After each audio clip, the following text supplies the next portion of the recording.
Hindi ko in-expect na may ipopogi pa pala itong asawa ko. Huy, kaya naman tara, samahan nyo kami.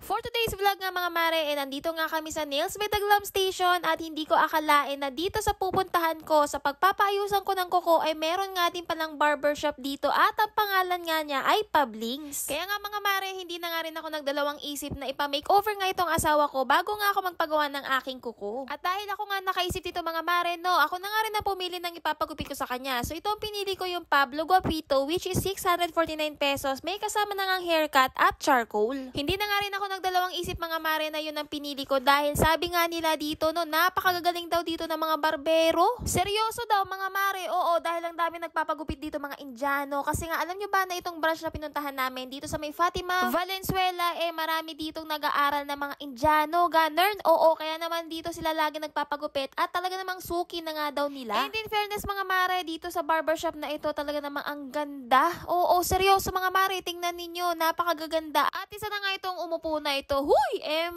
basta ganda-gandahan lang ang mare nyo dyan. Pak, sino ka dyan? Noong pagkatingin ko nga dito sa paggupit dito sa asawa ko, grabe talaga naman, napakaganda na. Hindi pa tapos yan ha. At ito pa nga ang kinagandahan dito mga mare kasi nga habang nag-aantay ka, tinaantok ka, eto nga no, may pakape sila dito and take note, free po yan. Kasi aminin nyo mga mare, sa ibang mga barbershop na ganito kaganda ha, walang pakape, oo. So ito dito, meron, saan ka pa? Kaya nga kahit hindi nga nagkakape itong mare nyo, napakape na nga dahil nga medyo natagalan na din ako at inaantok-antok na nga rin. So ayan na nga mga mare, konting chika, ganyan, para hindi ma-bored, ganyan. Tapos ito nga no, mukhang naikot ko na nga itong barbershop na ito, ayan, at umupo naman nga ako dito sa couch na napakaganda, o diba? Ang lakas baka madam dito sa couch na to, huy, tingnan nyo naman. Tapos alam nyo ba na sobrang lamig din dito sa Pablings, grabe, hindi ko in-expect na sobrang lamig, ayan, tingnan nyo naman, hindi pa tapos yan mga mare, pero tingnan nyo naman ang asawa ko, pwedeng-pwede na, huy. Wait, there's more, kasi hindi nga lang basta-basta gupit yan, may kasamang pa-charcoal and pamasahe pa yan. Huy, akala niya ako magmamasahe, hindi. Syempre, yung magmamasahe sa'yo, yung mga well-trained nila na barbero dito. Oo, yung barbero, yung tagagupit hindi yung tagagawa ng kwento. Huy, magkaiba yun.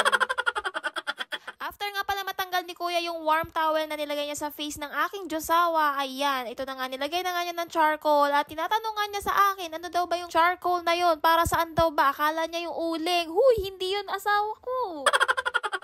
So, binabad nga niya yun for 10 minutes sa face ng aking asawa at ayan nga, parang nakatulog na. Huy, gising. Ito na nga, patapos na at fini-face powder na siya. Huy, may face powder. Mukhang nalimpungatan pa nga. Ayan na nga. Ay, talaga naman. Ang pogi. Grabe. Sobrang ganda ng mga gupit nila dito and talagang napakalinis ng gawa nila. Kaya naman huwag kayong umasa sa mga asawa nyo na puro kayo lang i-makeover. No, pati yung mga asawa din nating lalaki, i-makeover din natin. Ayan. So, ayan na nga. Pumunta kayo dito sa Pablings. Go!